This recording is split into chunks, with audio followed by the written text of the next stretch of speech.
سر یہ جو freedom of speech and expression ہے اس پہ تھوڑی سی رہنمائی کر دیں. یہ فنڈامنٹل رائٹ ہے یا کیسے کانسٹیٹیوشن میں کیسے اس کو بیان کیا گیا؟ Very very important question. بات یہ ہے کہ تھوڑا سا اس کے ہسٹورک پرسپیکٹو میں بات کروں گا اور پھر پاکستان کے آئین کے حوالے سے اور جو پروویژن ہے اس کے حساب سے بات کروں گا. اگر آپ دیکھیں 450 قبل مسیح میں تو very famous scholar intellectual known as Socrates تو 450 قبل مسیح میں گزرا ہے. وہ استاد تھا اس کا پلیٹو کا، اور پلیٹو کا شاگرد تھا ارسطوٹل. تو 450 آلموسٹ لگ بھگ قبل مسیح میں ساکریٹس انٹلیکچوئل تھا، لوگوں کو بتاتا تھا سچائیاں، حکمت کی، دانائی کی، عقل کی باتیں کرتا تھا. تو جب وہ بات کرتا تھا اور لوگوں کو سمجھاتا تھا کہ سچ بات کرو، جھوٹ نہ بولو. تو یہ جو بات ہے سچ بولنا، یہ کبھی بھی عامر ڈکٹیٹر یا بادشاہوں کو پسند نہیں آتا. بادشاہ ہو، ڈکٹیٹر ہو، عامر ہو، ان کو صرف وہ سچ اچھا لگتا ہے جس میں کوئی قصیدہ گوئی ہو، کوئی ان کی تعریفیں کریں، جناب کمال ہیں، جناب جیسا تو کوئی تاریخ میں گزرا نہیں. سو الٹیمیٹلی میٹر رپورٹ ہوا اس وقت کے بادشاہ کے پاس، اور پھر ان پہ ایک جھوٹا کیس بنایا گیا، اور پھر ان کو اریسٹ کیا گیا، اور پھر ان کو اریسٹ کرنے کے بعد ٹرائل، ایک ماکری آف لا کیا گیا، abuse and miss use of law. تو اس نے آخری دفعہ جب اس کے شاگردوں نے جیل سے رہا کرنے کے لیے سرنگیں بنائی بڑی لمبی زمین دوز کر کے، اور وہ وہاں تک پہنچ گئے، اور انہوں نے ساکریٹس کو کہا کہ ہم آپ کو نکالنا چاہتے ہیں، آپ جیسا قیمتی شخص یونان کو پھر نہیں ملے گا. تو اس نے ریفیوز کر دیا. اس نے کہا کہ میں اپنے ملک کا آئین قانون نہیں توڑ سکتا. اور جب وہ کورٹ میں آیا تو اس دور کے رواج کے مطابق زہر کا پیالہ دیا جاتا تھا سزائے موت کے لیے. تو وہ جو لاسٹ اس کے سرمن کہہ لیں، خطاب کہہ لیں، یا جو بات اس نے کی کورٹ میں، تو اس نے یہی کہا کہ میں یونان کے لوگوں، آپ کو میرے جیسا شخص نہیں ملے گا، لیکن میں نے جتنی باتیں کی ہیں وہ سچ کی ہیں، اور کوئی میں نے ایسی بات نہیں کی. آپ اگر مجھے یہ پلاؤ گے تو میں پی لوں گا، لیکن میں سچ بولنے سے باز نہیں ہوں. سو ان کو مار دیا گیا. بات یہ ہے کہ مجھے آج بادشاہ کے نام کا نہیں پتہ، میں یہی کہہ سکتا ہوں کہ بڑا لانتی آدمی تھا. ساکریٹس کی آج کی بات آج بھی ہو رہی. اس کے بعد آ جائیں، کافی صدیاں بعد آ جائیں، اسلام آ گیا. اب اسلام نے باقی چیزوں کے علاوہ جو مین سب سے پہلے ایک بات بتائی کہ انسان جو ہے، اللہ کہہ رہا ہے کہ میری تمام مخلوقات، آل مائی کریچرز، ان میں سب سے افضل جو چیز میں نے بنائی ہے وہ انسان ہے. شرف انسانی، عظمت، ڈگنیٹی آف ہیومن جو ہے، سو مچ سو دیٹ دی فرشتے وراشت کے آپ کریں جی، سجدہ کریں جی، اس کو عظمت ہے. اور زمین پہ اللہ نے کہا یہ میرا خلیفہ ہے، نائب ہے، وائس ریجنٹ. تو پاکستان کے آئین میں بھی یہ آرٹیکل 8 ہے، آرٹیکل 14 ہے. آرٹیکل 14 ہے کہ ڈگنیٹی آف مین از انوائلیبل، اس کو کبھی بھی وائلیٹ نہیں کیا جا سکتا، شرف انسانی کو. سو ایک بات اسلام نے یہ کر دی.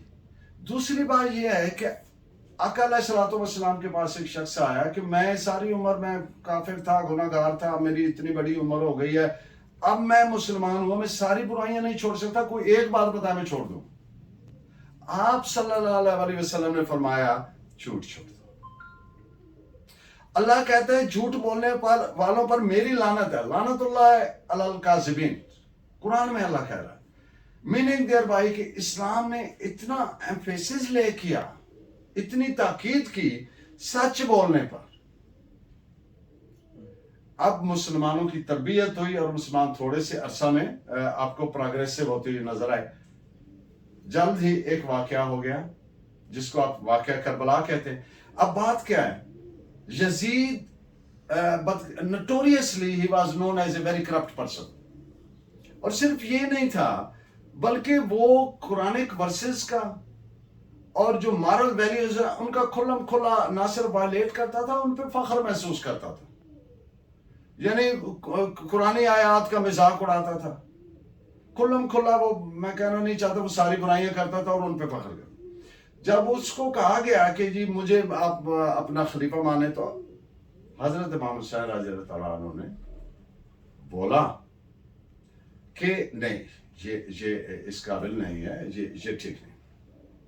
تو واقعہ کربلا ہو گیا. اور اینڈ تک کیا ہوا کہ حضرت امام حسین نے ایک ایسے آدمی کو جو غاصب تھا، اس کو یہ نہیں کہا حق پر ہے. اور اس دور کے کئی ایسے سو کالڈ علماء تھے جنہوں نے یزید کے حق میں بات کی. تو بات کیا ہے کہ آج بھی ہم کہہ رہے ہیں یزید کیا کون تھا؟ لعنتی تھا. حسین آج بھی زندہ باد ہے. وہ ایک شعر ہے نا کہ گھوڑے تو دوڑے لاشے شبیر پر، مگر تاریخ نے یزید کو پامال کر دیا. اور ایک اور شعر ہے کہ ساغر صدیقی صاحب کے بقول کہ نور و ظلمت کا احتساب نہ کر، وقت کا کاروبار سانجا ہے.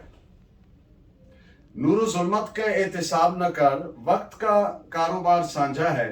اس طلسمات کے جہاں میں حضور، کوئی قیدو ہے کوئی رانجا ہے. بات یہ ہے کہ آج بھی حسین ہے، یزید آج بھی ہے. ہر دور کا ایک حسین ہے، ہر دور کا ایک یزید ہے. جہاں فرعون پیدا ہوتے ہیں وہاں موسیٰ بھی پیدا ہو جاتے ہیں. اب یہ تو ایک اس کا ہسٹورک پرسپیکٹو میں نے ہیومن نیچر اور جس طریقے سے معاملات ہیں اور بینگ مسلم بالخصوص جو ہم پہ لازم ہے کہ آپ اگر مسلمان ہیں اور آپ جھوٹ بولتے ہیں تو پھر اللہ لعنت بھیجتا ہے ایسے شخص پہ جو جھوٹ بول رہے. یہ ہم پہ. اب آ جائیں ماڈرن ڈیموکریسیز پہ. Almost in all the world جتنے بھی ڈیموکریٹک کنٹریز ہیں ہیونگ دی کانسٹیٹیوشن، ان میں انشور کیا گیا ہے، پرووائڈ کیا گیا ہے freedom of expression and speech as a fundamental right.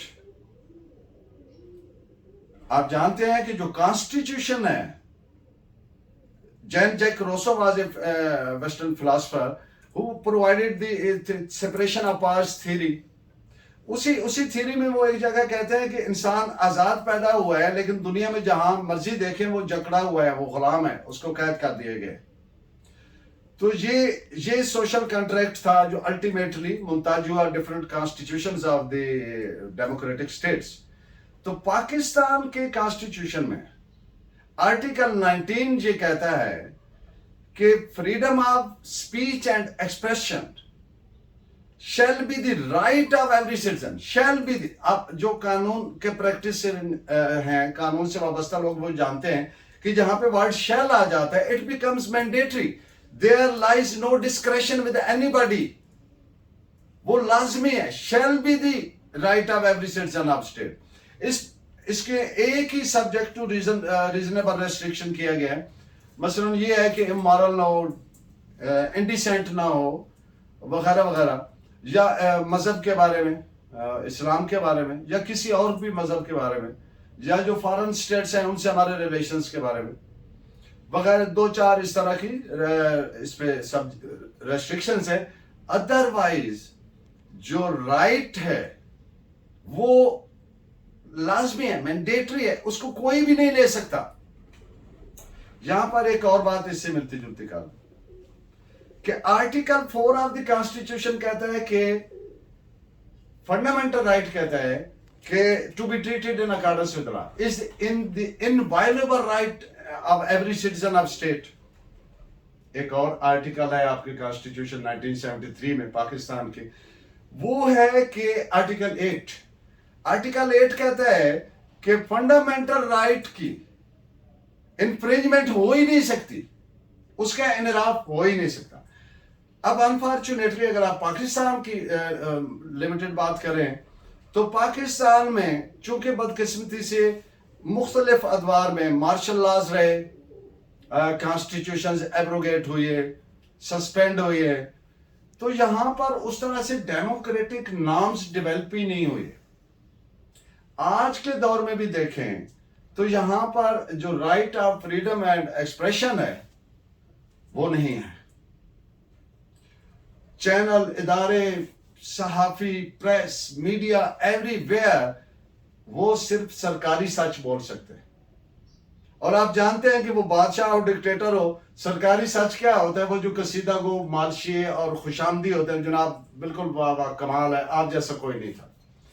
تو اس لیے یہ سب سے بڑا رائٹ ہے انسان کا، freedom of speech and expression.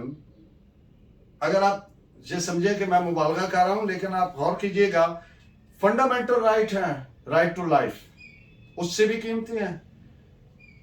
To have food اس سے بھی قیمتی ہے. ٹو ہیو کلوتھس اس سے بھی قیمتی ہے. ٹو ہیو پراپرٹی، ریزیڈنس وغیرہ، موومنٹ، تمام رائٹس سے قیمتی رائٹ جو ہے وہ right of freedom and speech ہے. تو ہمارے آئین نے یہ پرووائڈ کیا ہے، انڈین کانسٹیٹیوشن میں پرووائڈڈ ہے، یو کے یو ایس اے کے کانسٹیٹیوشن میں پرووائڈڈ ہے.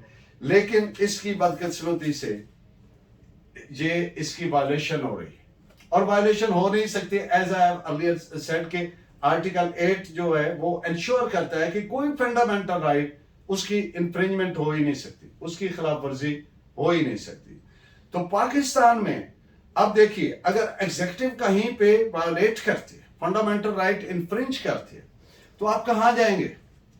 تو آپ جائیں گے عدالت میں، جو کانسٹیٹیوشنل کورٹ ہے کہ جناب یہ میرا فنڈامنٹل رائٹ ہے، they have deprived me from the same. تو عدالتوں میں آج کے پاکستان وہ بھی اس آٹوکریسی کے انڈر سپریسڈ ہے. Virtually the courts in Pakistan have become kangaroo courts, what you can safely say. ان کو ٹیکسٹ دیا جاتا ہے، ان کو میسج دیا جاتا ہے، اور ان کو بتایا جاتا ہے تیری بیٹی فلاں جگہ پڑھتی ہے، تیرا بیٹا فلاں جگہ پڑھتا ہے، یہ فیصلہ نہ کیا تو اس کا کانسیکوینس یہ ہو. کوئی صحافی سچ بولتا ہے، کسی کو گولی مار دی جاتی ہے، کسی کو اٹھا لیا جاتا ہے، کسی کو قید کر دیا جاتا ہے، اس کو اب دیکھیے ننگا کر دیا جاتا ہے. ہی اسٹرپڈ آف. تو اسٹرپ آف کرنے سے کیا ہوتا ہے؟ ڈگنیٹی آف مین، شرف انسانی جو اللہ نے اس کو شرف دیا، فرشتوں سے سجدہ کروایا، تو اس کی وائلیشن ہوتی ہے. تو یہ خیر میزریبل پلائٹ تو بیکورڈ کنٹریز اور جو انکلچرڈ یا انسیولائزڈ کنٹریز ہوتے ہیں ان میں ہوتے ہیں. اور پاکستان میں چونکہ ڈیموکریسی کا تسلسل ہو نہیں سکا، آپ جانتے ہیں کہ ڈیموکریسی کے لیے فردر ڈیموکریسی چاہیے ہوتی ہے، مزید ڈیموکریسی چاہیے ہوتی ہے. تو دعا ہی کی جا سکتی ہے کہ پاکستان پہ اللہ رحم کرے. لیکن جو آئین ہے، جو قانون ہے، اس کے مطابق یہ ہر شہری کا فنڈامنٹل رائٹ ہے.